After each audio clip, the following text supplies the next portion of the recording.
Welcome back to Tea Break. अस्सलाम वालेकुम, welcome back to tea break. आपका लुकमान सुलेमानी आपके सामने। व्यूवर्स, कैसे हैं आप? ठीक हैं? उम्मीद है इंशाल्लाह ठीक होंगे। व्यूवर्स, आज पहली दफ़ा आपके सामने ड्रेसअप होके बैठा हूँ स्पेशल वीडियो के लिए। उसकी ख़ास वजह, आज जुम्मा का दिन है। तो जुम्मा का दिन एक तो हमने चूज़ किया हुआ है कि इस्लामिक पॉइंट ऑफ व्यू से हम बात करेंगे। देखें, एक बात थी, हमारे एक प्यारे भाई थे, वो इस दुनिया से रुखसत हो गए। उनका एक पैगाम था, वो आप लोगों के सामने शेयर करता हूँ। मेरी ज़ाती राय भी है, मेरी जो है वो कह लें कि जितना जो है वो तालिब इल्मी का दौर गुज़रा उसका नतीजा भी यही है। बहरहाल आपके सामने वो चीज़ मैं शेयर करता हूँ। ऐसा है कि देखें, महफ़िलें पसंद किया करें बैठने के लिए, लेकिन उनमें बैठने से पहले महफ़िलों की स्क्रूटनी कर लिया करें, उनकी जांच परख कर लिया करें कि क्या इस महफ़िल में मुझे बैठना चाहिए या नहीं, क्या ये महफ़िल मेरे बैठने के काबिल है या नहीं। इसकी मैं एक छोटी सी मिसाल आपके सामने दूंगा, एक वाक़या पेश करूंगा उसके बाद। लेकिन मैं किन महफ़िलों की बात कर रहा हूं? मैं इन महफ़िलों की बात कर रहा हूं। देखें, उलमा की महफ़िल में बैठा करें, उलमा की महफ़िल को अटेंड किया करें, उलमा की मजालिस को अटेंड किया करें। हाँ, बजाय इसके कि आप लोगों के जो हैं डिफरेंट किस्म के गवैये या कुछ भी आप उसको कह सकते हैं, राह लगाने वाले या कुछ भी तर्ज़ें इख्तियार करने वाले, उन लोगों की महफ़िलों की बजाय आप लोग उलमा की महफ़िलों में बैठा करें। क्यों? उसकी वजह क्या है? उसकी वजह यह है कि देखें, उलमा जो हैं वो आपके ईमान को बढ़ाने का ज़रिया बनेंगे। कैसे? सूरत अनफाल में अल्लाह ताला ने फरमाया कि मोमिन की निशानियों में एक निशानी ये है कि जब उसके सामने अल्लाह की आयात की तिलावत की जाती है तो उनका ईमान ज़्यादा हो जाता है। तो जब अल्लाह की आयात की तिलावत होगी, ईमान ज़्यादा होगा, तो आप लोग कहेंगे जी उलमा की महफ़िलों से क्या मुराद है इससे? देखिए, उलमा की महफ़िलों से मुराद ये है कि आप भी तिलावत करते होंगे, मैं भी तिलावत आयात की करता हूँगा, लेकिन जिस तरह से आयात की तिलावत करनी है, क्या हम उस तरह से कर सकते हैं या करते हैं? इस चीज़ को हमें देखना है। बिल्कुल भी ऐसा नहीं है, वैसे नहीं कर सकते। लेकिन जब हम उलमा के पास बैठेंगे, उलमा की महफ़िलें अटेंड करेंगे, उलमा की मजालस में बैठेंगे, तो उलमा ही हमें जो है वो बताएंगे कि इन आयात में अल्लाह ताला ने किस चीज़ का जिक्र किया है, इन आयात में क्या तालीमात हैं। जब हमें उन आयात की तालीमात का पता चलेगा, फिर उसके मसदाक होगा कि अल्लाह की आयात पढ़ने से मोमिन का ईमान ताज़ा होता है। फिर मोमिन के जब फिर मोमिन का ईमान ताज़ा होगा, इसकी एक छोटी सी मिसाल मैं आपको अहदीस से एक वाक़या सुना के बयान करता हूँ।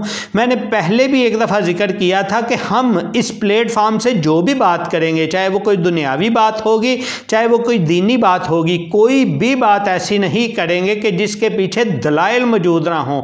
अगर दलाइल मौजूद होंगे तो हम बात करेंगे। जिस चीज़ में आप समझें कि ये चीज़ आपको अच्छी नहीं लग रही या दलाइल के ख़िलाफ़ है, आप उसका हमें पूछ सकते हैं, हमें बता सकते हैं, हमारी रहनुमाई कर सकते हैं, हमारी इस्लाह कर सकते हैं। अच्छा, चलें जी, मैं आपको वो वाक़या सुनाता हूँ जो अहादीस में बयान हुआ। ऐसा है कि एक बादशाह था, उसके पास एक जादूगर होता था। जादूगर बूढ़ा हो गया। वो बादशाह जादूगर से डिफरेंट अपने हुकूमती काम या अपनी मुआवनत लिया करता था।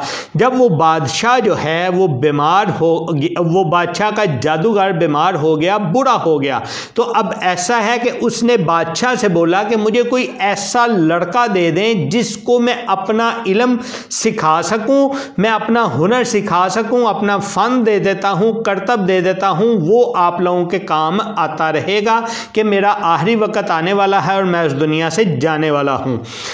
अब हुआ क्या, बादशाह ने एक लड़का उस जादूगर को जो है वो दे दिया।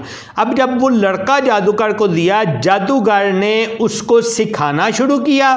ऐसा हुआ कि लड़के के घर और जादूगर के दरमियान में एक राहिब जो ईसाइयों का पादरी, आलम, कुछ भी कह लें आप उसको, वो बैठा करता था।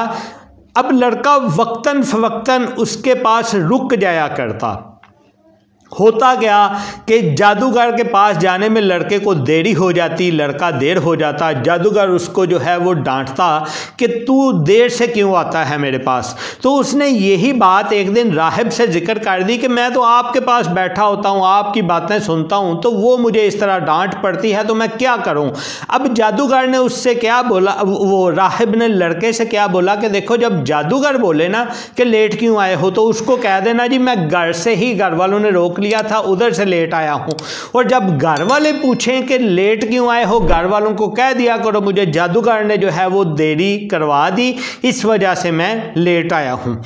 एक दिन ऐसा हुआ कि लड़का जा रहा था और रास्ते में लोगों का रश लगा हुआ था। उस लड़के ने देखा कि रश की वजह यह है कि आगे एक दरिंदा है, जो दरिंदा लोगों का रास्ता रोक के खड़ा है, वो हट नहीं रहा, और इसी वजह से जो है लोग आने जाने में दुश्वारी है। अब उस लड़के ने क्या किया कि उसने कहा कि आज मौका आया है, मैं चेक करता हूँ कि ये जादूगर सच्चा है या राहिब सच्चा है। उसने क्या किया, एक पत्थर उठाया, पत्थर उठा के अल्लाह से दुआ की कि अल्लाह अगर तो राहिब सच्चा है, तो राहिब की बातें ठीक हैं, तो इसको हटा दे, इसको कत्ल कर दे। अब वो लड़के ने पत्थर उठाया, पत्थर उठा के उसको मारा दरिंदे को, वो दरिंदा उस पत्थर से कत्ल हो गया। अच्छा, अब वो दरिंदा जो है जब उस पत्थर से कत्ल हो गया, तो अब उसके जहन में बैठ गई कि राहिब में कोई चीज़ है और उस जादूगर में कोई चीज़ नहीं है, तो जादूगर ठीक नहीं है, राहिब ठीक है। अब वो लड़का जब दोबारा राहिब के पास आया तो उसने राहिब से जिक्र किया कि कल या आज मेरे साथ ये वाक़या पेश आया और मैंने ऐसा किया। अब राहिब ने लड़के को पता क्या बोला, लड़के को राहिब कहता है कि तुम जिस स्टेज पे हो अल्लाह ताला से कनेक्शन में, वो स्टेज तुम्हारी मुझसे ज़्यादा हो चुकी है, यानी अब तुम मुझसे ज़्यादा इस स्टेज में चले गए हो कि अल्लाह के साथ तेरा कनेक्शन ज़्यादा हो गया है। तो ये बात सुननी थी लड़के की कि लड़का इर्द गिर्द जो है ये बात मशहूर हो गई। जब इर्द गिर्द बात मशहूर हुई कि लड़का अब अल्लाह के हुक्म से अल्लाह का नाम लेके लोगों के इलाज करता है, कोड़ी का इलाज करता है, बर्स का इलाज करता है, अंधेपन का इलाज करता है, तो बादशाह का जो वज़ीर था वो अंधा था, वो बीमार था, वो आया, आके लड़के को कहता है लड़के मैंने सुना है तू इलाज करता है। लड़का कहता है बिल्कुल भी नहीं, मैं तो नहीं इलाज करता, अल्लाह ताला जो है वो शिफा देते हैं, अल्लाह ताला ही इलाज करते हैं। जब उसने ये बात बोली ना उससे वज़ीर से, तो वज़ीर को अजीब लगा। बहरहाल उसने लड़के ने बोला कि ऐसा है कि अगर तुम अल्लाह पर यकीन रखते हो, अल्लाह पर ईमान लेके आते हो, तो मैं तुम्हारा अल्लाह के हुक्म से इलाज करता हूँ, अल्लाह ताला तुझे शिफा दे देंगे। अब ऐसा ही हुआ कि वज़ीर जो है अल्लाह ताला पर ईमान ले आया, लड़के ने दुआ की, अल्लाह ताला ने उसको शिफा दे दी। अब वो जब वज़ीर बादशाह के दरबार में जाता है, बादशाह के दरबार में जाके बैठता है, तो बादशाह उससे पूछता है तूने किससे अपना इलाज करवाया है। अब वो क्या करता है कि उस लड़के का नाम ले लेता है। बादशाह उस लड़के को बुलाता है और बड़ी शाबाशी देता है कि तूने बहुत अच्छा काम किया, इतना अच्छा तूने जादू सीख लिया कि तू लोगों के इलाज करने लग गया, तू अंधों को तंदुरुस्त करने लग गया, अंधों को बसीरत देने लग गया, अंधों को बसारत देने लग गया। बहरहाल ऐसा हुआ कि उस लड़के ने बादशाह से कहा ऐसा बिल्कुल भी नहीं है, ये उस मालिक के काम है जो मेरा भी मालिक है, जो वज़ीर का भी मालिक है, जो आपका भी मालिक है। तो बादशाह को बोला कि क्यों, मेरे अलावा कौन मालिक है। तो तब उसने बोला कि वो अल्लाह ताला ही इलाज करते हैं, अल्लाह ताला ही देखते हैं। अब बादशाह को फिक्र हुई कि ये ऐसा कैसे बना लड़का। जब उन्होंने पकड़ा, डांटा, उसको जो है ज़दोकोब किया, ज़दोकोब करने के बाद राहिब का नाम ले लिया उस लड़के ने। जब लड़के ने राहिब का नाम लिया ना, तो ऐसा हुआ कि बादशाह ने राहिब को बुलाया। राहिब को पहले बोला कि हट जा इस दिन से, लेकिन वो राहिब नहीं माना। उसने राहिब को ये आरे में रख के 2 टुकड़े कर दिया, चीर दिया। फिर वज़ीर को बोला कि तू भी हट जा। वज़ीर भी नहीं हटा, वज़ीर को भी आरे में रख के 2 टोटे कर दिया और चीर दिया। इसके बाद लड़के की बारी आई तो लड़के को बोला कि इस दीन से हट जा। लड़का बोला नहीं, ऐसा नहीं हो सकता। तो उसने अपने कारिंदे भेजे कि इनको साथ ले जाओ, जाके इसको जो है पहाड़ के ऊपर से गिरा दो, ये मर जाए। अब उधर क्या हुआ, जब पहाड़ के ऊपर गिराने लगे तो लड़का ने उधर दुआ की, लड़के ने दुआ की, अल्लाहुम्मा कफ़िनीहिम बिमा शि'ता, अल्लाह तू काफ़ी हो जाए जिस तरह तू चाहता है। तो ऐसा हुआ, ज़लज़ला आया, वो सारे गिरे, मर गए, ये बच गया। ये वापस बादशाह के पास आया। बादशाह ने देख के बोला क्या हुआ, कुछ भी नहीं, मरा नहीं। उसने फिर कारिंदे बेचे, इसको ले जाओ समंदर में जाके फेंक दो या गर्क कर दो, बीच समंदर में जाके। समंदर में गए तो उधर जाके उस लड़के ने दुआ की, अल्लाहुम्मा कफ़िनीहिम बिमा शि'ता, अल्लाह मुझे काफ़ी हो जाए जिस तरह तू चाहता है। तो तब क्या हुआ कि फिर से समंदर में तूफान आया, कश्ती उल्टी, बाकी सारे ख़त्म, ये बच गया। वापस आ गया बादशाह के पास। वापस आया तो आके बादशाह को इसने बोला कि जिस तरह मैं कहता हूँ उस तरह मुझे मारेंगे तो मैं मर जाऊँगा, वैसे नहीं। उसने कहा कैसे? कहता मजमा इकट्ठा करो। मजमा इकट्ठा करके उसमें सामने मुझे ऊपर दूर पहाड़ पे रखो और एक तीरंदाज छोड़ो, वो तीरंदाज बिस्मिल्लाह पढ़ के मेरे ऊपर तीर फेंके तो मैं मर जाऊँगा। ऐसा ही हुआ, उसने बिस्मिल्लाह पढ़ के तीरंदाज ने मारा और वो लड़का कत्ल हो गया, शहीद हो गया। अच्छा, उसी को देखते हुए मजमे ने फ़ौरन पुकार उठा के हम इसके मालिक के ऊपर ईमान लेके आते हैं। जब ये बात हुई ना तो बादशाह को टेंशन में, बादशाह ने बड़े बड़े आग के अलाव जलाए, सबको उनमें डाल दिया, लेकिन कोई भी ईमान से फिरा नहीं। एक औरत को डालने लगा ना तो एक औरत तज़ब्ज़ुब का शिकार हुई। जब ऐसे हुई तो एक छोटा बच्चा उसकी गोद में था, वो बोला, वो कहता है औरत तू परेशान ना हो, मेरी माँ तू परेशान ना हो, तू सच है, तू सच्ची है। तो उसको भी आग में फेंक दिया।